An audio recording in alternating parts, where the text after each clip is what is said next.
Awasilah dirimu sendiri dan awasilah ajaranmu. Bertekunlah dalam semuanya itu, karena dengan berbuat demikian engkau akan menyelamatkan dirimu dan semua orang yang mendengarkan engkau. Amin. Saudara, tentunya satu kerinduan kita dalam pelayanan adalah kita dulu selamat.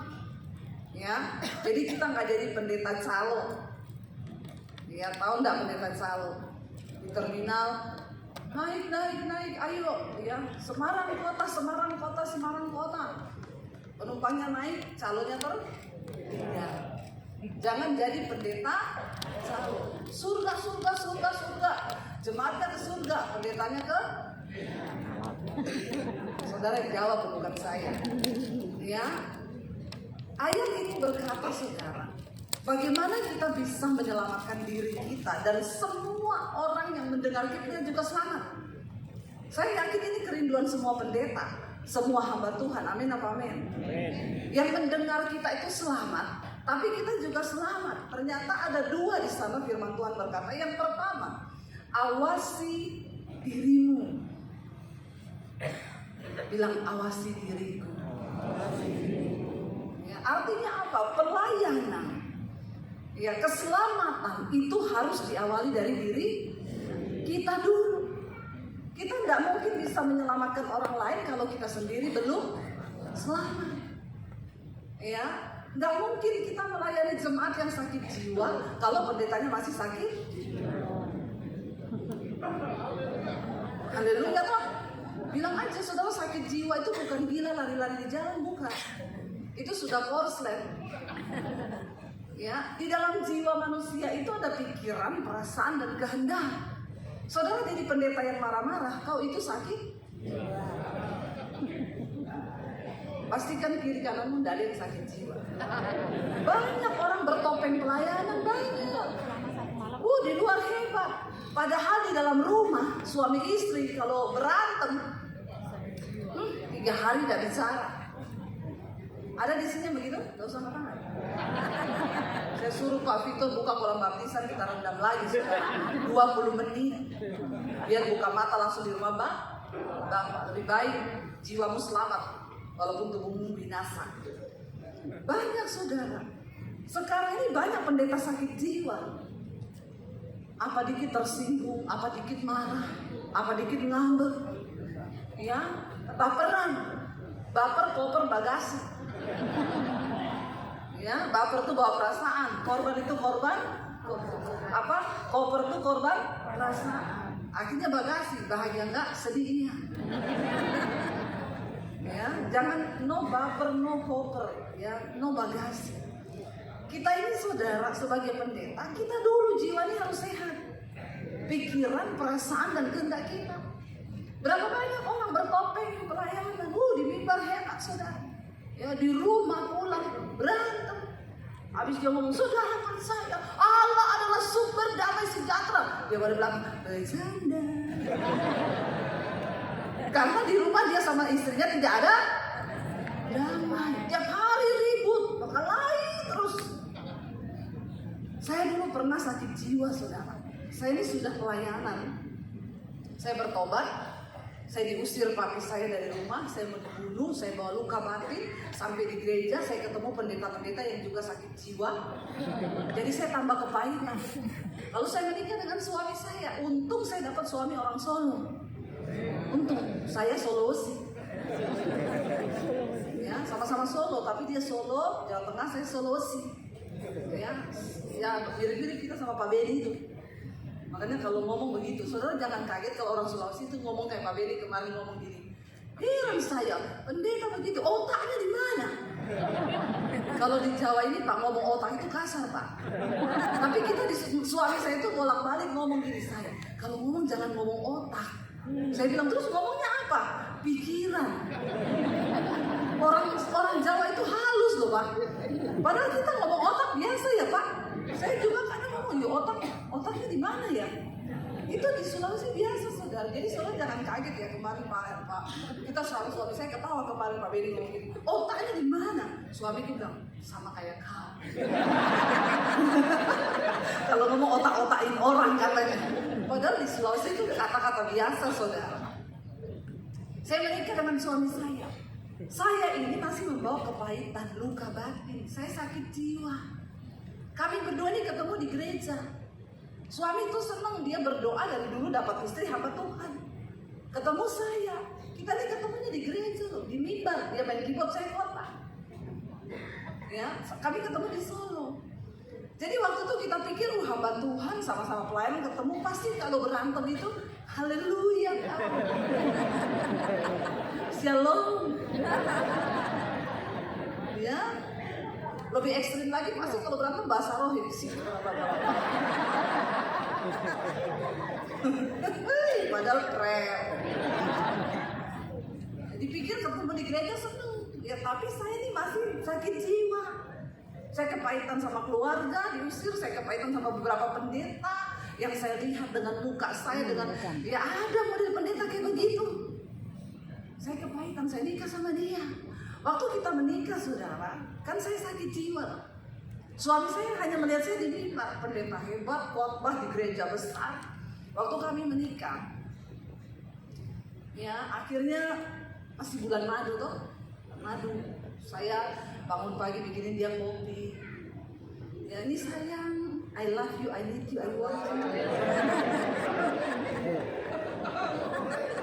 Ya begitu, masih bulan madu ya. Stok madu masih banyak. Waktu sudah punya anak satu, kan gak pakai pembantu. Saya urus anak, urus rumah. Ya anak baru umur 1 tahun, saya hamil lagi. Kita kejar tayang. Karena takut mau kiamat. Yesus bilang celakalah mereka yang lagi dalam keadaan mengandung pada hari ini. Jadi saya bilang sama suami saya mau punya anak cepet sebelum kiamat. Punya anak 1 tahun hamil lagi saya, ngidam muntah-muntah, urus rumah, urus anak, dia teriak, mana kopinya saya? Madu menipis, yang tersisa tinggal lebah.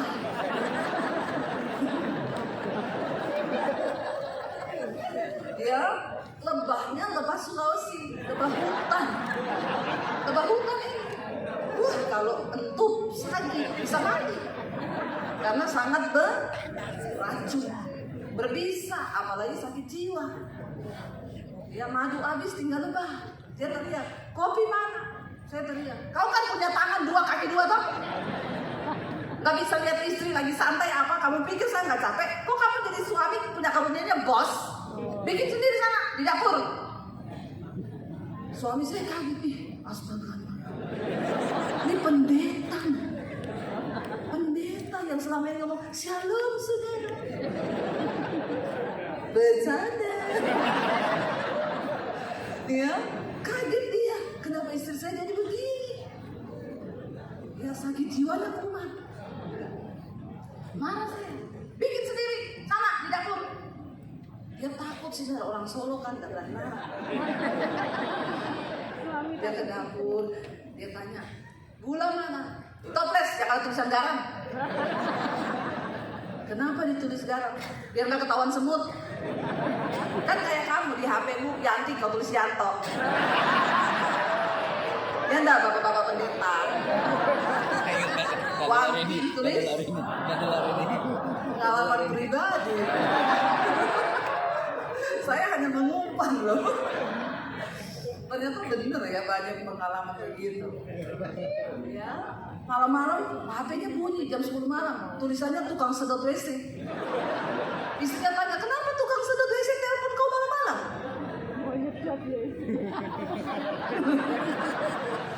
Tapi di sini nggak ada yang kayak gitu, orang di sini semua pendeta kok. Iya betul Bu.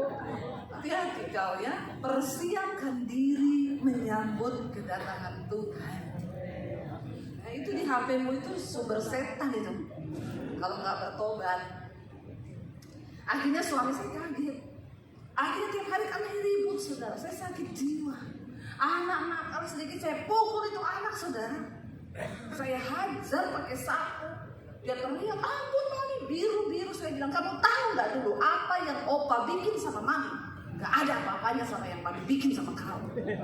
Saya pengen balas dendam, saudara. Sakit jiwa nih. Tapi pendeta, saya pengen balas dendam. Sampai kalau berantem tuh saya pengen lari dari rumah. Bagaimana kalau kita dengar kesaksian suami saya? Biar dia bersaksi. Sini saya. Ayo saya, maju saya.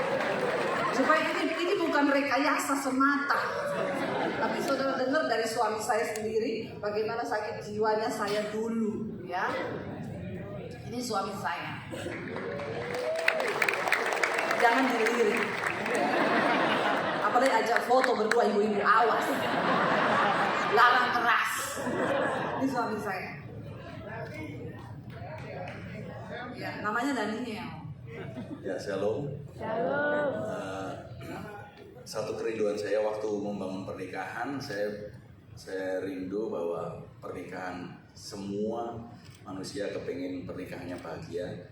Dan satu kerinduan saya akan melayani Tuhan juga. Saya mendapatkan hamba Tuhan. Saya juga hamba Tuhan. Saya berpikir dalam pernikahan saya pasti surga. Karena ketemunya di gereja. Iya, ketemu di surga dan saya punya. Kenapa dia banyak lucu loh dia ya? Lucu loh. Saya ketemunya di gereja, saya punya impian bahwa pernikahan yang saya akan bangun, bahwa pernikahan surga. Tapi ternyata berbeda, saudara. Setelah punya anak satu, anak dua, dan hal ini cuma diketahui kita sekeluarga. Ternyata dia masih menyimpan akar pahit terhadap papinya. Setiap dia marah, tidak terkendali, saudara. Dia marahnya tingkat tinggi, dan bahkan dia benturkan kepalanya ke tembok, terus habis itu dia marah, terus dia pergi nggak tahu dia kemana, matiin handphone, dan bikin saya bingung. Dan waktu itu dilakukan bukan hanya sebulan sekali, tapi hampir frekuensi itu setiap minggu. Setiap salah paham sedikit, dia pasti melakukan itu. Suatu saat istri saya pergi, saya nggak cari, saudara, cuman saya bertanya sama Tuhan, apakah ini pernikahan surga? Saya hamba Tuhan, dia hamba Tuhan. Dan saudara, ini saya buka kepada saudara, kita bukan jemaat, kita hamba Tuhan. Dan kehidupan ini seringkali ada di saudara kalau belum diselesaikan masalah-masalah untuk kepahitan. Saya buka ini supaya untuk jadi evaluasi buat kita. Jangan sampai kita melayani jemaat, ternyata kita sendiri perlu dilayani. Nah, suatu ketika saya berdoa sama Tuhan, saya nggak mau keluarga yang kayak gini. Saya mau keluarga yang surga. Dan saya tidak ngomong ke orang tua, saya tidak ngomong ke siapapun, hanya ngomong sama Tuhan.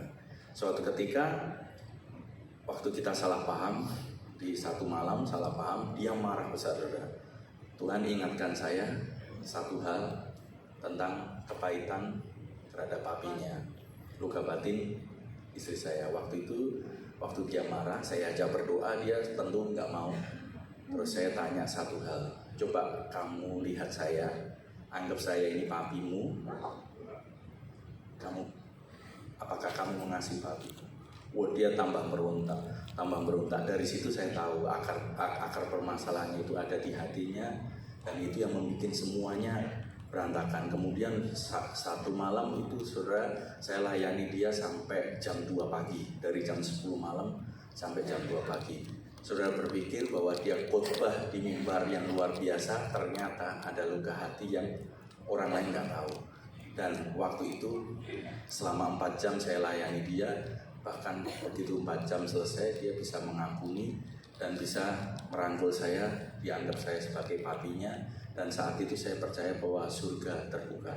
Dan mulai dari saat itu, saudara, dia nggak pernah marah seperti itu, dan kami semakin mesra. Iya, saudara, ya seringkali kita ini jadi hamba Tuhan dituntut ya pencitraan. Kita harus pencitraan di depan jemaat.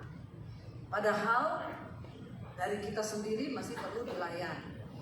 Saya pernah pergi bawa anak, waktu itu anak saya baru umur berapa hari, belum 1 bulan. Saya tersinggung sama kakak ipar saya. Yang saya marah tuh dia, kan nggak ada hubungannya kan? Memang dasar orang sakit Jangan sampai ada pendeta sakit jiwa, benar. Orang ngomongnya A, dia nangkapnya Z. Kenapa saya bilang sangat bahaya kalau saudara hamba Tuhan sakit jiwa? Saudara kan berhadapan dengan jemaat. Nanti saudara dengar ada satu jemaat yang ngomong, Bu Gembala atau Pak Gembala, itu si A cerita bapak loh, cerita ibu loh. Nah kalau kita jiwanya belum sehat, kita bisa terpancing kepahitan, terjadi perpecahan dalam gereja. Tapi kalau kita jiwanya sehat, oh begitu ya. Ya nanti coba ya kalau ada kesempatan saya klarifikasi. Tapi kalau orang sakit jiwa bahaya. Saya marah, saya tersinggungnya sama kakak ipar. Saya marah sama suami. Saya pergi seharian, saya matiin handphone. Saya datang ke rumah teman saya bilang, Dep kamu tuh pasti udah dicari suamimu. Saya bilang biarin aja. Biar, kasihan loh dia pasti tersiksa loh. Kamu bawa anak baru umur berapa hari, saya bilang biar. Saya senang kalau dia tersiksa. Orang sakit jiwa tuh begitu. Dia suka kalau orang lain tersiksa, pengen balas dendam. Bayangkan kalau di gereja kita pendeta, kita hamba Tuhan, tapi kita sakit jiwa. Ngeri saudara.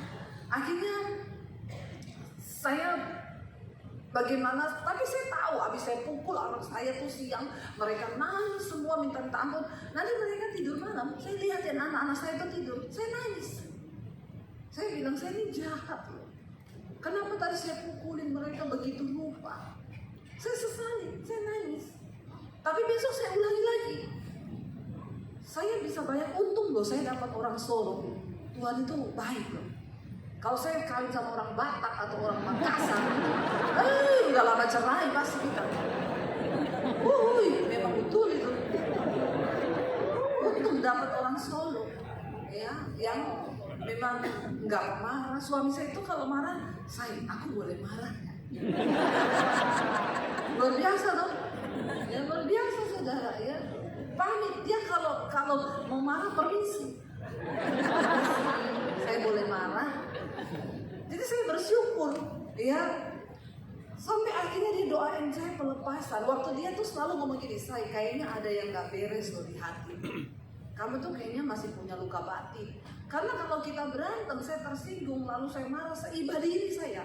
Saya bilang memang nggak ada orang sayang sama saya, nggak ada yang perhatikan saya, termasuk kamu. Saya pukul diri saya tampar muka saya jambak rambut saya benturkan kepala saya ke tembok. Saudara bayangkan betapa tersiksanya suami saya.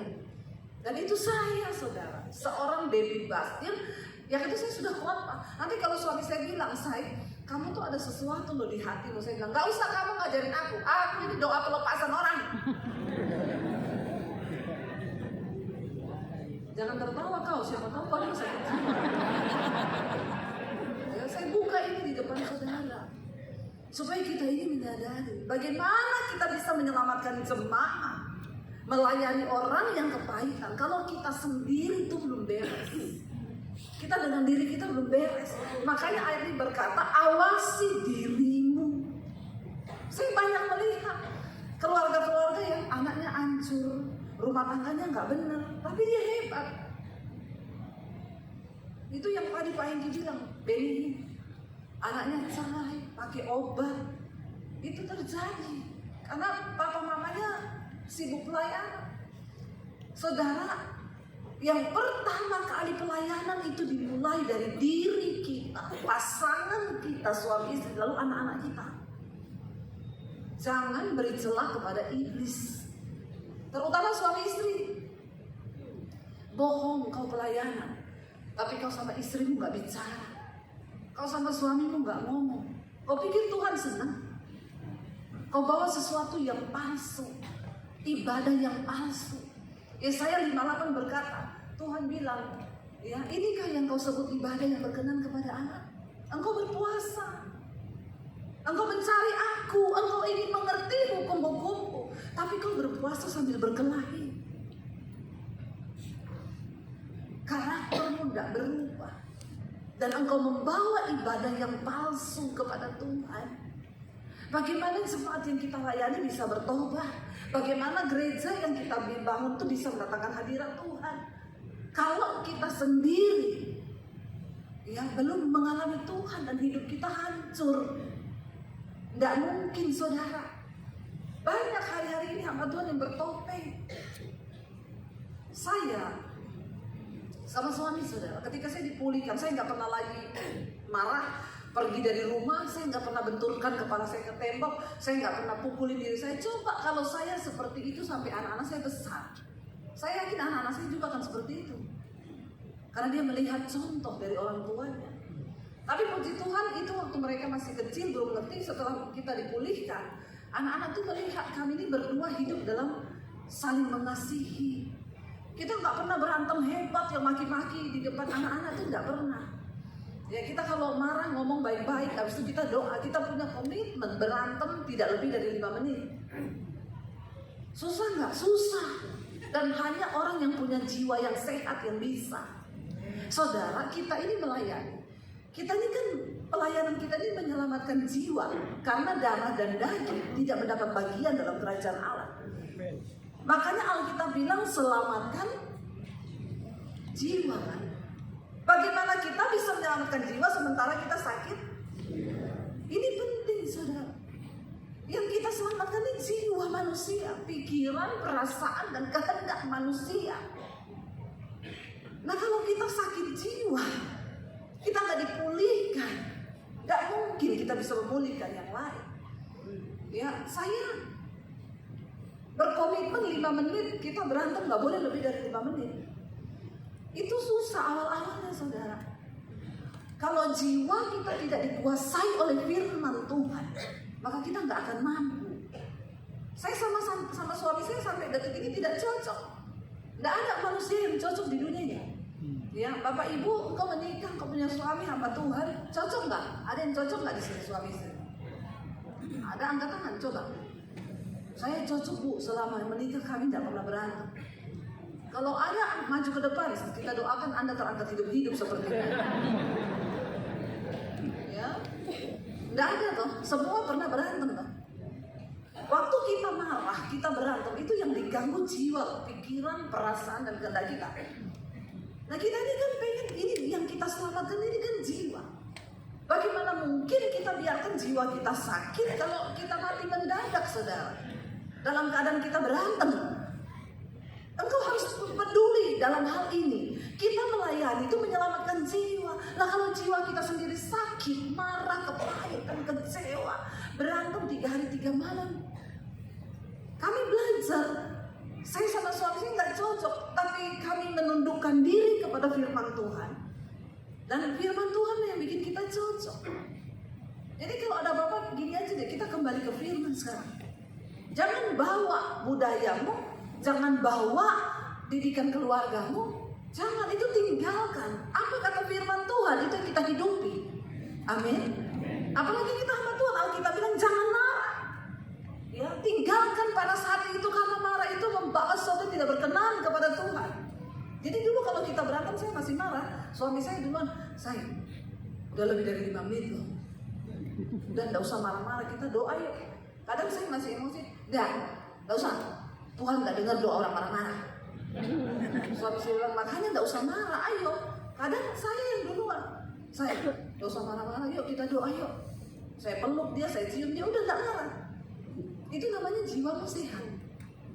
Tapi kalau kau berantem, ada di sini pendeta yang berantem 3 hari 3 malam gak omongan, gak usah marah, gak usah. Saya yakin banyak. Banyak pendeta sakit jiwa tuh banyak. Ya, dan kita harus bertobat saudara. Kita harus bertobat. Gara-gara kita marah, kita bisa gak masuk surga. Kau gak pernah tahu kapan kau mati. Bagaimana kau persiapkan jemaatmu hidup kudus. Bagaimana kita bisa mengajari mereka hidup dalam kebenaran. Jaga jiwa ini yang selamat. Waktu manusia mati, tubuh itu jadi tanah. Roh kembali kepada Allah yang mengaruniakan. Lalu jiwa kemana? Jiwa yang akan dihakimi. Makanya Yesus berkata, jangan engkau takut kepada manusia yang hanya bisa membunuh tubuhmu, tapi tidak berkuasa membunuh jiwa. Takutlah kepada Allah yang berkuasa membunuh tubuh maupun membunuh jiwamu di dalam neraka. Amin. Nah di dalam jiwa itu ada pikiran, perasaan, dan kehendak. Kalau engkau punya kepahitan, jangan melayani. Setelah saya dipulihkan, saya lagi marah sama suami, saya harus pergi pelayanan. Dulu kita pelayanan sendiri-sendiri. Ya saya udah pergi saudara, di jalan saya ingat, aduh saya mau khotbah, saya jengkel sama suami. Saya WA dia, sorry ya tadi aku marah sama kamu, tapi ini aku mau khotbah. Aku gak bisa khotbah kalau dalam keadaan posisiku, hatiku marah. Aku gak berkenan sama Tuhan. Tolong ampuni, doain ya biar Tuhan mengurapi aku. Dia balas, iya gak apa-apa, aku juga udah maafin, sama-sama ya kita melayani Tuhan. Beres. Bahkan Yesus berkata, kalau kau ingin mempersembahkan korban, entah itu korban pujian, nyanyian atau uang, bagaimana kau bisa mengajarkan kepada jemaatmu? Saudara, sebelum engkau bawa kolektor, sebelum engkau bawa perpuluhan, Tuhan bilang ingat dulu apa yang ada di hatimu tentang saudaramu. Kalau kau masih punya kepahitan, marah, tinggalkan kolektormu, itu tidak berarti. Kau pulang, beresin dulu hubunganmu dengan sesamamu, baru kau bisa bawa persembahan, dan persembahan itu yang berkenan kepada Tuhan. Banyak uang yang masuk di gereja itu uang yang tidak berkenan loh. Hati-hati loh saudara. Kita berdoa, ajarkan jemaat yang benar. Awasi dirimu, awasi ajaranmu. Dengan berbuat demikian, kita menyelamatkan diri kita sendiri dulu, baru kita selamatkan orang yang mendengar kita. Amin. Makanya kita hamba Tuhan, khotbahkan yang engkau hidupi, hidupi yang engkau khotbahkan. Itu aja. Artinya kita mengawasi diri kita, mengawasi ajaran kita. Jemaat tuh banyak loh yang sakit jiwa loh saudara. Ini tugas kita loh, hamba Tuhan kan yang kita layani itu jiwanya. Ya, tadi Pak Hengki bilang sekarang ada gereja dulu ada di Jakarta Pak. Ya, ada timbangan, orang mau naik mimbar tuh ditimbang saudara. Kalau melebihi batas dia diskors dulu, harus kurus dulu, karena seragam singersnya ada ukuran pinggang. Ya, ada yang tanya sama saya gini, Bu Dewi itu singersnya Mesbah Doa, Mesbah Syukur di DBTV kok gendut-gendut banget ya? Saya bilang Tuhan itu suka dengan lemak. Dia cium bau lemak, dia senang, dia hadir. Tapi ini jangan dipakai buat kita mau gendut ya saudara. Saya sama suami sekarang ini lagi berusaha menurunkan berat badan. Ini tidak ada urusannya dengan perkenanan Tuhan, tidak ada. Tidak ada ayatnya juga. Kenapa saudara kita mau turunin badan? Bukan untuk umur panjang, bukan ya. Saudara olahraga, saudara minum vitamin, saudara turunin badan, diet itu tidak ada urusannya dengan umur panjang. Karena umur itu di tangan Tuhan. Jangan kau lupa. Sehingga kita sombong. Orang kalau udah nge-gym dia pikir saya sehat, pasti umurku panjang. Ada atlet gym yang mati ketiban alat berat. Masih muda sehat, matinya ketiban alat. Jangan sombong. Kenapa saya sama suami berusaha menurunkan berat badan? Karena hidup ini sudah berat. Ya. Pergumulanmu juga berat. Kalau badanmu berat semakin bilang kanan kiri, jangan berat-berat. Nanti tambah berat. Tambah berat. Jadi kamu berat supaya hidup ini jadi ringan. Ya, enak kalau ringan tuh enak. Beban hidup berat, pergumulan berat, omongan orang juga berat. Apa ya? Kalau badannya berat, semakin berat. Saudara, Tuhan gak tertarik dengan sesuatu yang ada di luar kita. Dia tertarik dengan apa yang ada di dalam. Ya, jiwa itu loh. Ya. Makanya dikatakan di situ, awasi dirimu, awasi ajaranmu. Dimulai dari kita dulu. Ya, ada loh pendeta itu. Satu kali ada orang pendeta mampir di rumah saya. Ya, berdua. Saya bilang, dari mana Pak pendeta? Dua. Habis doa peperangan keliling Jakarta Bu. Jadi peperangan, iya kami keliling pokoknya gini-gini. Lalu kita cerita-cerita. Lalu si pendeta satu ini tercetus dari mulutnya, dia bilang, saya kemarin jengkel sama anak saya hajar memang anak saya itu, saya hantam dia memang sampai tersudut-sudut minta ampun.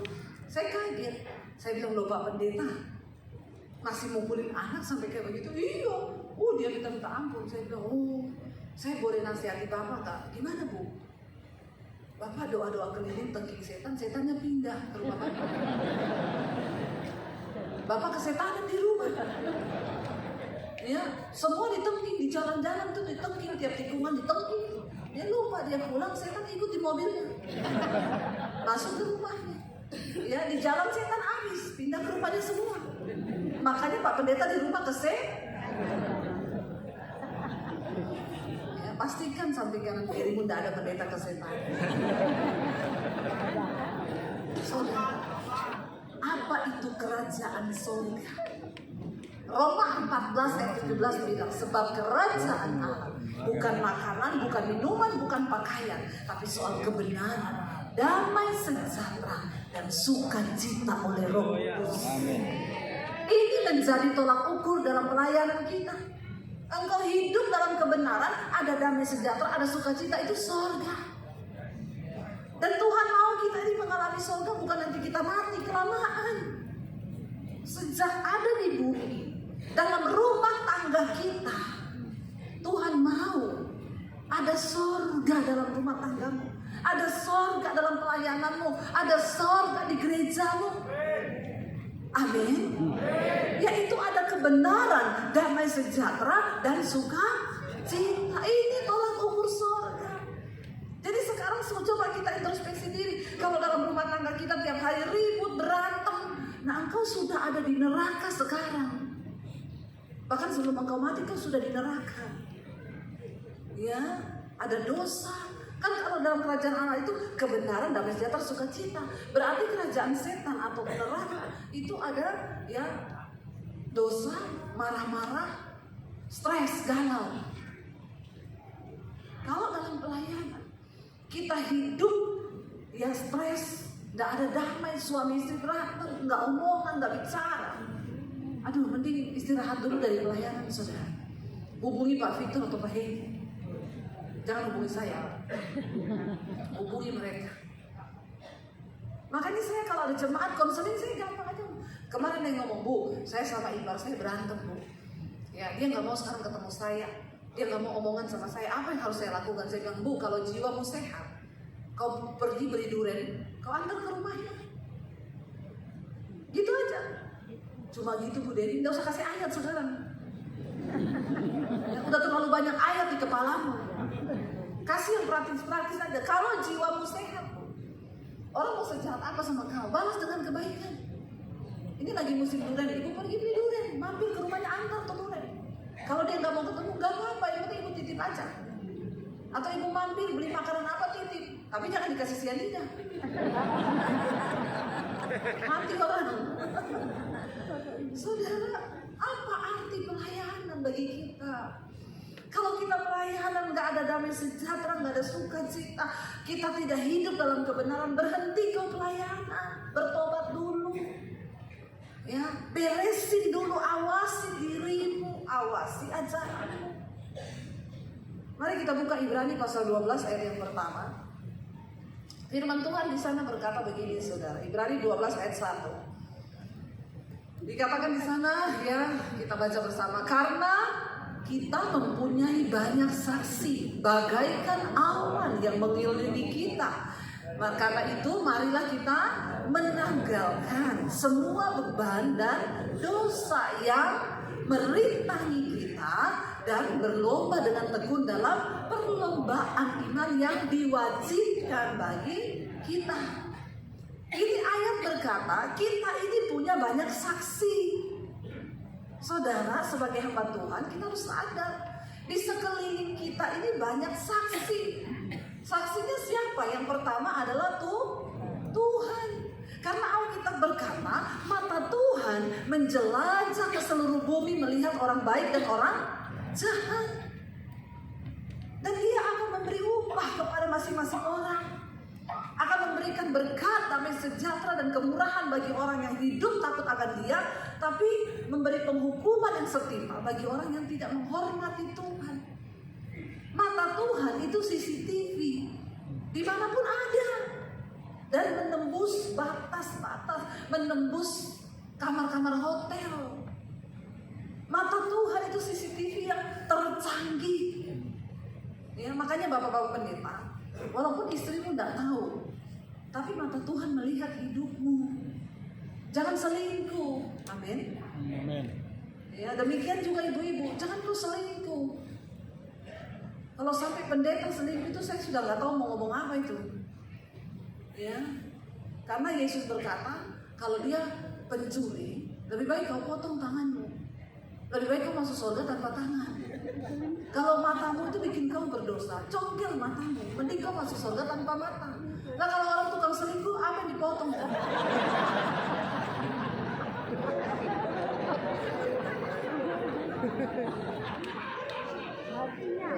Lebih baik dipotong, lebih baik kau masuk surga tanpa sekerat daging itu yang bikin kau berdosa.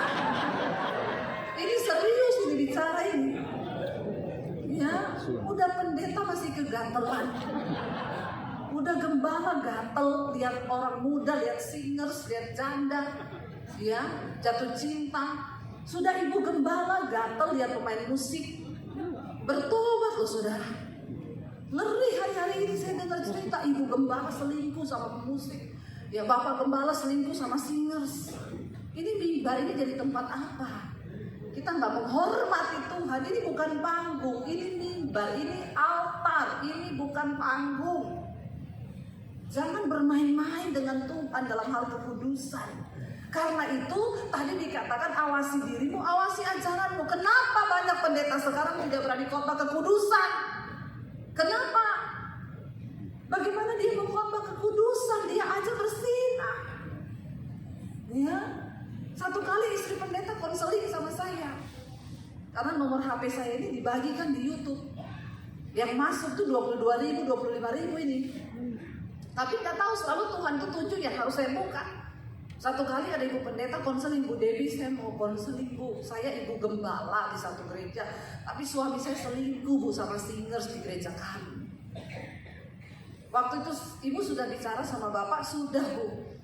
Makanya saya perhatikan suami saya ini tidak pernah berani khotbah tentang kekudusan. Saya selalu ngomong, Pak, khotbah lo tentang kekudusan lo, persiapkan jemaat menjelang kedatangan Tuhan. Dia bilang nggak usah. Waktu ketahuan selingkuh, saya ngomong, oh ternyata kamu selingkuh. Suaminya jawab apa? Iya, kenapa? Kamu mau jemaat tahu saya selingkuh? Kalau jemaat tahu, mau makan apa kau? Ada pendeta kayak gini. Kalau saya Tuhan, saya sihir jadi kodok di pendeta. Untung saya bukan Tuhan, saudara. Ya untung loh saya bukan. Kalau saya Tuhan benar langsung jadi kodok kau. Jadi kodok kepelindes truk. Kurang ajar ya, tidak menghormati Tuhan. Omongnya kurang ajar. Kalau jemaat tahu, mau makan apa kau? Berarti persembahan perpuluhan buah sulung itu cuma untuk Pak Pendeta yang selingkuh. Kurang ajar enggak begitu? Ya. Saudara, di mana rasa hormat kita kepada Tuhan? Sebagai hamba Tuhan, kita ini duluan harus hidup kudus. Makanya sekarang sudah jarang pendeta itu memberitakan tentang kekudusan. Ya, saya pernah baca satu kesaksian satu orang pendeta di Amerika. Dia dipanggil jadi gembala di satu gereja. Jemaat pengerjanya bilang, Pak, kami terima Anda jadi gembala di sini, tapi satu syaratnya, jangan pernah khotbah tentang neraka, jangan pernah khotbah tentang kekudusan. Dia bilang oke, karena waktu itu dia juga tidak bertobat.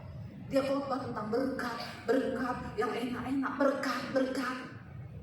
Tiba-tiba satu kali dia berdoa, dia dapat penglihatan. Dia menghadap Tuhan dan tangannya itu berlumuran darah. Lalu dia tanya sama Tuhan, kenapa Tuhan? Tuhan bilang itu adalah darah dari jemaatmu, dari dirimu yang tidak pernah engkau sampaikan tentang kebenaran, tentang ada hari penghakiman, bahwa semua akan berdiri di hadapan tahta Kristus untuk dihakimi. Saudara, kita hamba Tuhan harus khotbah loh tentang kekudusan, mempersiapkan jemaat untuk mereka hidup layak. Ya, tapi sekarang lucu, pendeta banyak jatuh selingkuh. Udah gitu dia ngomong, soalnya kami ini sebagai pendeta terlalu dituntut sama jemaat. Ekspektasi jemaat kepada kami itu berlebihan. Padahal kami ini cuma manusia biasa. Pret nggak? Pret. Kok ekspektasi jemaat? Kok tuntutan jemaat? Kenapa kita harus hidup kudus? Bukan karena tuntutan Tuhan karena kita menghormati Tuhan dan kekudusannya. Bukan soal dituntut jemaat. Saya tuh dengar saudara, banyak pendeta-pendeta sesat. Ya, kenapa saya jatuh bersinah? Karena jemaat itu terlalu menuntut kami ini harus seperti dewa. Ekspektasinya terlalu tinggi. Kami sebagai pendeta tidak boleh ke night club. Jemaat itu menuntut kami. Lah kamu kok melayani karena tuntutan jemaat? Emang kamu anggota dewan sama pendeta kok udah beda-beda tipis ya? Kok tuntutan jemaat? Ekspektasi jemaat. Saya sampai hari ini tidak berselingkuh. Kenapa? Aku menghormati Tuhan yang aku layani. Saya mengasihi Tuhan karena bagi Tuhan perselingkuhan, kedagingan, percabulan baunya jijik. Kata Pak Hengki tadi, bau busuk, bau ketek yang gak mandi 1 tahun. Kita aja bener ya, duduk sama orang yang bau ketek tersisa gak saudara? Tersisa. Dan yang herannya banyak orang bau ketek itu dia bilang, enggak, saya enggak bau kok, harum kok. Harum. Dulu teman saya gitu, bau keteknya minta ampun. Kalau dia datang satu ruangan tuh bau. Saya pernah ngomong, kamu pakai deodoran lah, pakai Rexona supaya enggak bau badanmu. Dia bilang, enggak, harum. Ya begitu orang berdosa itu kadang-kadang tidak menyadari. Padahal itu sudah berbau busuk di hadapan Tuhan. Kenapa kita harus menjaga hidup? Kita menghormati Tuhan, mempersiapkan hidup. Kalau hari ini kita dipanggil Tuhan, saudara, apakah engkau layak berdiri di hadapan tahta kekudusannya? Sedikit aja kita kepahitan sama orang, sedikit aja kita jengkel sama orang, itu Roh Kudus ada alarm di hati loh. Hatimu ndak beres. Harusnya pendeta kan seperti itu. Kita berbuat apa dikit yang salah, kita melakukan sesuatu yang rasanya itu bukan dosa padahal. Tapi kalau itu suara Tuhan kita langgar, kita nggak ada damai sejahtera. Itu yang Rasul Paulus bilang, kita ini tawanan roh. Amin. Hamba Tuhan itu tawanan roh. Ya nggak sembarangan kita hidup, ya melakukan dosa. Ada banyak orang saudara hari ini topeng semua dipakai dalam pelayanan. Selingkuh, ya. Aduh saudara, dikatakan di sini, ayo tanggalkan. Kita ini punya banyak saksi. Karena itu mari kita tanggalkan semua beban dan dosa. Karena itu merintangi kita. Makanya kita mungkin bertanya, Tuhan kenapa pelayananku gak bisa maju? Kenapa gini-gini terus hidupku? Kenapa stuck? Rasanya gak ada terobosan apa-apa. Coba cek. Tuhan bilang, bukan telingaku kurang tajam untuk mendengarkan suaramu, bukan tanganku kurang panjang untuk menolongmu, tapi dosamu itu yang menghalangi yang baik daripadamu. Ayo kita cek saudara, kita bertobat hari ini. Ya, tadi kesaksian suami saya saudara, saya ini sudah pendeta, tapi kami hidup seperti di neraka. Ya, seperti di neraka. Tapi waktu kita mau datang sama Tuhan, kita mau dikoreksi. Ya, saya bersyukur saudara. Saudara datang hari ini itu sebuah tanda kerendahan hati saudara. Kami ini bukan pendeta-pendeta hebat ya, masih banyak pendeta yang lebih besar dari kita. Tapi saudara mau datang, ya itu artinya saudara juga mau belajar. Saya sendiri, saya sama suami itu paling senang kalau seminar gini. Kenapa? Kita bilang kita juga di-charge di sini. Mendengarkan khotbah-khotbah dari teman-teman, kita juga di-charge. Ya, kalau mau dipikir saudara, ya benar yang Pak Benny ngomong kemarin, kita datang ke sini tuh tidak dapat apa-apa, datang sendiri, bayar hotel sendiri, nggak terima PK, malah ngasih sesuatu untuk saudara. Ya, tadi kayaknya door prize-nya tambah lagi tuh. Bersyukur puji Tuhan, haleluya sekali. Ya, itu karena Tuhan. Jadi saudara, ya tapi bagi saya ini, saya bersemangat dengan pelayanan ini. Kenapa? Karena di sini kita korban berbau harum di hadapan Tuhan. Ya, saya lebih bisa pilih jadwal yang banyak undangan, saudara, daripada seminar 3 hari begini udah gak dapat apa-apa, korban, bayar tiket, bayar hotel, ya masih kasih door prize buat saudara. Tapi kenapa kami lakukan ini, saudara? Kami mau menjadi dupa yang berbau harum di hadapan Tuhan. Saya tahu saya sendiri perlu diisi dalam pelayanan. Ada yang mengingatkan khotbah Pak Victor, Pak Hengki, ya Pak Ben itu saling mengingatkan kami. Ya, tadi waktu Pak Hengki tantang saudara maju, saya juga di situ menangis. Saya bilang, Tuhan, biar Kau dapati aku ini berkenan, Tuhan. Tolong jaga hidup kami. Ya, supaya pelayanan kami ngeri, saudara. Kita sudah melakukan banyak hal, Tuhan bilang aku tidak kenal. Ngeri. Ya, ngeri, saudara. Makanya kita sungguh-sungguh yuk. Tanggalkan beban dan dosa yang akan merintangi kita untuk berlari mencapai kemenangan dalam setiap perlombaan kita. Kita saling doa. Suami istri nanti pulang dari tempat ini, engkau komitmen saling doa, pegang tangan. Kita bersama-sama melayani. Ya, saya yakin kalau itu engkau suami istri dimulai dari engkau berdua bersehati sepakat, maka terobosan pasti akan terjadi dalam pelayanan. Sebab Tuhan berkenan atas setiap korban hati yang kau berikan bagi Dia. Ayo saling mengingatkan dulu kita suami istri. Ya. Sama-sama saling membangun, sama-sama saling menguatkan, saling menegur, saling menasehati. Ya, siapa yang bisa menegur kita ya yang lebih baik? Ya pasti pasangan kita. Saya aja setiap pagi baju mau pelayanan tanya sama suami dulu, saya cocok nggak? Dia bilang cocok. Kalau dia bilang nggak cocok, saya ganti. Saya nggak mau memaksakan, saya ganti, saudara. Ya kemarin pagi saya sudah pakai baju. Saya bilang saya cocok nggak? Dia bilang kok agak wagu ya. Wagu ya. Saya bilang wagu apanya? Wagu. Ya udah saya ganti. Ini, nah itu cocok. Udah saya datang. Ya, kita belajar saudara. Karena orang yang paling tepat yang memberikan kita nasihat, yang paling kenal kita itu siapa? Pasangan kita. Yang paling tahu bapak-bapak gembala di sini tentu siapa? Ibu gembala, bukan istri tetangga. Amin. Jangan sampai ada janda di gereja yang lebih kenal bapak gembala daripada istrinya. Ya, itu berarti hubungannya bahaya. Makanya dilarang keras konseling itu. Ya bapak-bapak, kalau kau tahu kau gak kuat, konseling ibu-ibu aja istrimu. Jangan diem-diem. Dulu teman saya pendeta ada gitu, konseling ibu-ibu. Saya bilang, Pak, kalau Bapak tidak kuat kasih saya aja, dia perempuan, Pak. Oh enggak apa-apa, Bu, saya kuat. Iya memang kamu kuat, tapi dagingmu lemah. Roh memang penurut, tapi daging lemah. Ya, padahal daging ini nggak dapat bagian dalam kerajaan Allah, tapi bisa menyeret kita untuk nggak bisa masuk dalam kerajaan Allah. Saya udah nasihati, tidak apa-apa, Bu, kuat. Ibu ini datang hari pertama nangis, Pak, aku berantem sama suamiku. Tadinya masih duduk depan-depanan, Pak Pendeta bilang, yang sabar. Bersabar.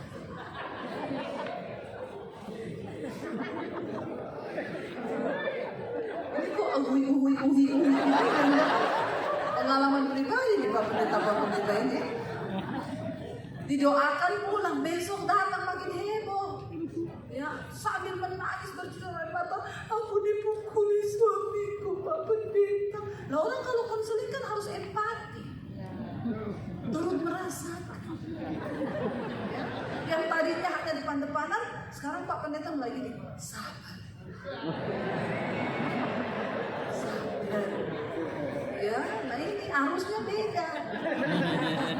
Ya, tadinya awalnya mau konseling jadi konseling. Bergetar ini. Besok datang lagi, nangis lagi, sih udah gak tahan Pak Pendeta. Ya, kalau dia sesama saya, ya saya peluk perempuan tuh. Ini enggak, sandar di bahunya, sabar. Ya, konselingnya di ruang tertutup. Ya, harus berempati. Ya, akhirnya saudara tahu kisahnya, Pak Pendeta cerai sama istrinya, ibu itu cerai sama suaminya. Dan setan bertepuk tangan. Tapi jangan kau salahkan setan. Setan itu cuma menonton saja. Ya, apa-apa kau bilang gara-gara setan, gara-gara setan. Ya. Sampai setan bilang sama Tuhan, saya udah gak mau jadi setan Tuhan. Manusia lebih setan dari setan. Yang selingkuh dia, yang enak dia, saya yang disalahin. Kasian setan, kasian.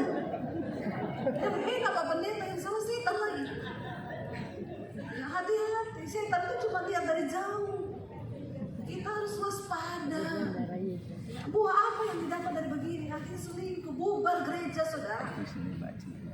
Kenapa? Karena yang ini yaitu setan akhirnya jatuh dalam pencobaan. Ya, roh memang penurut tapi daging lemah. Itu sudah ada ayatnya. Jangan kau cobai. Kalau ada ibu-ibu yang Pak Pendeta, saya mau konseling ini. Oh iya Bu, bisa datang ke gereja besok, nanti ada ibu gembala. Makanya ibu gembala juga harus berperan. Jangan bapak gembala terus. Ibu gembala itu harus dekati ibu-ibu. Ya, ibu gembala harus berperan di gereja. Jangan hanya bapak gembala. Ya, bapak gembala itu berperan, tapi dalam hal konseling, ya wanita-wanita. Ada gembala saudara yang suka memperhatikan tim PPW-nya, terutamanya yang cewek-cewek cantik. Ya, suami saya pernah jadi koordinator musik. Bapak gembala pernah ngomong, Daniel, nanti yang ini dijadwal agak banyak ya. Memang cantik itu perempuan. Sama suami saya ditanya, kenapa ini agak banyak Pak? Kasihan dia. Dia itu sudah gak punya orang tua, kosnya juga mahal. Saya bilang sama suami saya, kenapa Pak Gembala tahu kos-kosannya? Bapak Gembala sangat pemerhati. Sampai kos-kosannya singers yang cantik dia tahu. Ya, nah itu terus ngomong sama suami saya. Ya besok kita ada pelayanan keluar kota, tolong Pak Daniel siapin singers-singers yang akan dibawa ya. Kita nginap 1 malam di hotel. Tapi singersnya dia kasih nama-nama yang ini. Kan saya istrinya suami saya lihat mana yang dia minta, ini loh nama-nama taleri. Langsing-langsing semua cantik-cantik ya. Saya bilang sama suami saya, ganti yang gendut-gendut yang hitam-hitam tahu. Bawa ke sana. Ya, ini setan yang dia mau ajak ini. Mau jadi apa pelayanan begitu? Ya, banyak utusan-utusan iblis dikirim ke gereja banyak. Makanya Pak Pendeta harus hati-hati. Sekarang terjadi pendeta selingkuh sama singers, utusan setan itu. Kau kalau mau terima orang tim PPW itu dipanggil dulu, lihat kisah hidupnya seperti apa. Sekarang banyak di Jakarta, singers jadi tidak ada kerjaan, tapi naik mobil mewah saudara. Ya, naik mobil mewah, nggak ada kerjaan, hanya singers. Kalau saya dulu masih pegang tim PPW, saya panggil dia, maaf, kamu kan nggak ada kerjaan ya. Kok kamu bisa punya mobil mewah itu dari mana? Ternyata diam-diam singersnya udah jadi simpenan. Bayangkan orang kayak begini berdiri di atas mimbar dan gereja diam saja. Mengerikan saudara. Malah Bapak Gembala bilang, yang itu banyakin jadwalnya. Jangan-jangan Bapak Gembala biayain dia mobil. Tapi namanya selingkuh ini bukan cuma di kota, di desa pun banyak. Ya memang yang namanya dosa perselingkuhan ini luar biasa. Makanya hati-hati Bapak-bapak. Ayo kita kembalikan gereja itu kepada ya sesungguhnya orang yang berdiri mimbar itu harus hidup kudus. Bukannya kita ini mau menghakimi atau apa ya. Satu orang anak Tuhan datang kepada saya. Dia ketahuan homo, lalu diskors nggak boleh pelayanan. Dia bilang sama saya ini, Bu, orang di gereja itu semua sok suci. Saya bilang kenapa? Saya ini loh diskors. Padahal di Alkitab Yesus duduk sama pelacur dan orang berdosa. Tapi gereja orang berdosa sekarang dibuang. Saya bilang kau jangan putar-balikan firman. Yesus duduk sama pelacur. Ya, itu pelacur mau bertobat. Kalau kau sudah bertobat dari anak Tuhan, kau melacurkan diri. Itu beda. Ya. Banyak di Jakarta begitu, mereka pergi ke nightclub, ketahuan diskors, dia bilang, nah cuma ke nightclub, Yesus aja duduk sama orang-orang berdosa, duduk sama pelacur. Saya bilang tapi Yesus tidak pergi ke tempat pelacuran. Itu pelacur yang datang mau bertobat, mau mendengarkan pengajarannya dia. Bukan di Alkitab maka pergilah Yesus ke tempat pelacuran. Lagian zaman dulu Yesus duduk sama pelacur, yang bertobat pelacurnya. Kalau sekarang pendeta duduk sama pelacur, yang terseret siapa? Pendetanya. Jawab sendiri, jawab. Pendeta sok-sok menangkan pelacur. Ya, yang ada, ya akhirnya Pak Pendeta yang terseret. Saudara, ini akhir zaman loh. Tanggalkan beban dan dosa yang akan merintangi kita untuk masuk dalam rencana Tuhan. Kita lanjut ayat yang berikutnya, saudara, dikatakan di sana. Kita selesai jam berapa, Pak? 12 ya? Ya. Ya, kita lanjut ayat yang kedua, berkata di sana, marilah apa? Marilah kita melakukannya dengan mata yang tertuju kepada Yesus, yang memimpin kita dalam iman dan yang membawa iman kita itu kepada kesempurnaan, yang dengan tekun mengabaikan kehinaan, tekun memikul salib dan sukacita yang disediakan bagi Dia yang sekarang duduk di sebelah kanan tahta Allah. Mari hari-hari ini kita melakukan perlombaan iman dengan mata yang tertuju kepada Yesus, yang mengabaikan kehinaan, yang mengabaikan semua yang harus dia tanggung, semua penderitaan itu demi satu tujuan, menggenapi rencana Bapa. Biar saudara, kalau hari ini engkau difitnah, engkau dihina, biarin, pastikan Tuhan itu mengenal siapa kita. Enggak terlalu penting penghakiman orang bagi kita, yang penting hidup kita itu benar di hadapan Tuhan. Yang penting kita melakukan perlombaan itu dengan mata yang terus tertuju kepada Tuhan. Sebab Tuhan tahu membela orang-orang yang hidup dalam kebenaran dan kekudusan. Saudara mau difitnah, mau dihakimi, biarin aja. Saya dengan suami ini bolak-balik. Kami di Jakarta pernah pelayanan di satu gereja besar, ya. Lalu karena beberapa hal yang kami tidak setuju dengan gereja itu, kami resign, kami pamit keluar baik-baik. Besok minggunya foto kami ditayangkan di layar monitor seperti ini, di seluruh cabang di kota Jakarta. Tulisannya, orang dua ini tidak lagi pelayanan di gereja ini. Apapun yang terjadi dan apapun mereka lakukan, gereja tidak bertanggung jawab. Kami tidak melakukan apa-apa loh. Saya nggak nyolong uang gereja. Saya nggak selingkuh. Kami resign baik-baik karena tidak setuju dengan banyak hal yang sudah tidak alkitabiah di situ. Foto kami ditayangkan di seluruh cabang. Saya ditelepon satu orang pengacara, Bu, ini foto ibu ditayangkan di sini. Ibu bikin salah apa, Bu? Saya nggak bikin salah apa-apa, Pak. Saya jelasin kenapa. Ibu ngomong iya. Saya tuntut ini pendeta, Bu. Ibu nggak usah bayar saya. Ini bisa masuk penjara, Bu. Saya bilang nggak usah, Pak. Kenapa ibu bodoh? Ibu ngomong iya aja, saya yang urus semua berkasnya, Bu. Nggak usah, Pak. Kenapa ibu berpikir begitu? Nggak usah, saya bilang. Kalau Tuhan izinkan itu terjadi, saya bisa apa? Saya percaya semua yang terjadi di hidup saya itu seizin Tuhan. Saya cuma bisa nangis sama suami saya. Kami berlutut di kaki Tuhan, nangis Tuhan. Apapun yang terjadi, dalam waktu singkat semua pelayanan cancel. Maaf Bu Dewi, ya, gereja yang undang saya diteleponin sama pendeta itu, difitnah semua kami berdua. Suami saya dituduh curi keyboard di gereja. Kami melewati itu, saudara. Kami tidak cari pembelaan manusia. Kami duduk di kaki Tuhan. Kami minta pembelaan dan penyertaan Tuhan.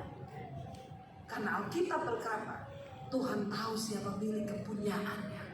Dan setiap orang yang berseru kepada nama Tuhan, engkau harus meninggalkan kejahatanmu. Dan Tuhan mengenal siapa kepunyaannya. Kami hanya berlutut di kaki Tuhan. Kami menangis. Kami berdoa melemaskan pengampunan untuk pendeta itu. Saya kalau ditanya, saya kepahitan terbesar sama pendeta, sama gembala. Saudara, saya bilang, Tuhan, kalau lihat model pendeta begini ini, saya rasanya mau pindah lagi ke agama saya dulu. Tapi untuk saya lihat Yesus. Saya lihat Yesus. Kami berdua hanya menangis. Sampai akhirnya kami gak bisa bayar cicilan rumah. Gak ada pelayanan. Kami hidup dari pelayanan. Gak bisa bayar cicilan rumah. Dikejar debt collector, saudara. Di situ kita cuma nangis, gak ngerti apa yang sedang terjadi. Tapi kami hanya minta, Tuhan, kami cuma minta penyertaan-Mu, Tuhan. Dan semua orang kalau mau dipakai Tuhan ya harus menderita. Harus. Ya makanya kemarin saya bilang, kalau saudara belum menderita, saya doakan supaya menderita. Tapi jalani semua proses dengan mata yang tertuju kepada Yesus. Yang dengan tekun memikul salib, mengabaikan semua penghinaan itu. Supaya kita belajar. Tadi Pak Hengki bilang, ketika engkau ditekan, keluar bau harum dari minyak mur itu. Hidup kita nggak akan pernah berbau harum kalau kita nggak diproses oleh Tuhan. Kenapa kita menderita? Supaya kita mengeluarkan bau harum di hadapan Tuhan. Minta anugerah Tuhan, saudara. Saya percaya janji Tuhan bagi kita hamba-hambanya.